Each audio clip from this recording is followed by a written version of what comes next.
রাজশাহীতে একদিনের ব্যবধানে তাপমাত্রা বেড়েছে 2 ডিগ্রি সেলসিয়াস। শুক্রবার বেলা 3টার দিকে সর্বোচ্চ 39.5 ডিগ্রি সেলসিয়াস তাপমাত্রা রেকর্ড করা হয়েছে, যা চলতি মৌসুমের সর্বোচ্চ। এর আগে বৃহস্পতিবার সর্বোচ্চ তাপমাত্রা ছিল 37.5 ডিগ্রি সেলসিয়াস। শুক্রবার সর্বনিম্ন তাপমাত্রা রেকর্ড করা হয়েছে 25.5 ডিগ্রি সেলসিয়াস। রাজশাহী আবহাওয়া পর্যবেক্ষণাগার সূত্রে জানা গেছে, মার্চের দ্বিতীয় সপ্তাহ থেকে ধীরে ধীরে তাপমাত্রা বাড়তে শুরু করে।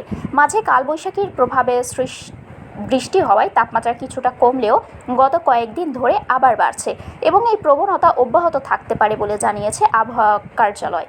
আবহাওয়া অধিদপ্তরের তথ্যানুযায়ী সর্বোচ্চ তাপমাত্রা 36 থেকে 37.9 ডিগ্রি সেলসিয়াস হলে মৃদু, 38 থেকে 39.9 ডিগ্রি হলে মাঝারি, 40 থেকে 41.9 ডিগ্রি হলে তীব্র এবং 42 ডিগ্রি বা তার বেশি হলে অতি তীব্র তাপমাত্রা ধরা হয়।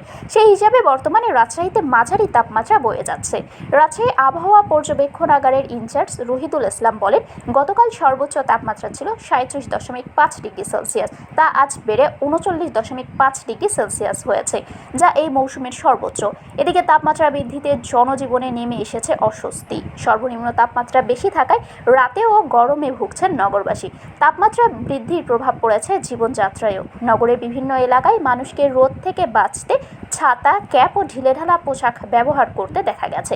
শুক্রবার সাপ্তাহিক ছুটি হওয়ায় মানুষের চলাচল কম থাকলেও তীব্র গরমে তা আরও কমে গেছে। এতে আয় কমেছে রিকশা চালকদের।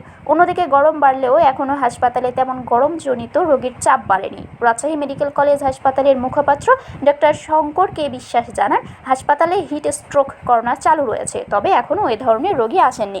গরম বাড়লে শ্বাসকষ্ট ও ডায়রিয়ার রোগীর বাড়তে পারে, সেই প্রস্তুতি আমাদের রয়েছে। গরমে সতর্ক থাকার পরামর্শ দিয়ে তিনি বলেন, বাইরে ভাজাপোড়া ও খোলা শরবত এড়িয়ে চলতে হবে, ঢিলেঢালা পোশাক পরতে হবে, ছাতা ব্যবহার করতে হবে এবং সরাসরি রোদে কম বের হওয়াই ভালো। পাশাপাশি বেশি করে পানি পান করতে হবে। শিশু ও বয়স্কদের ক্ষেত্রে বিশেষ সতর্ক থাকারও আহ্বান জানান তিনি। শারমিন শিমু, বরেন্দ্র টেলিভিশন।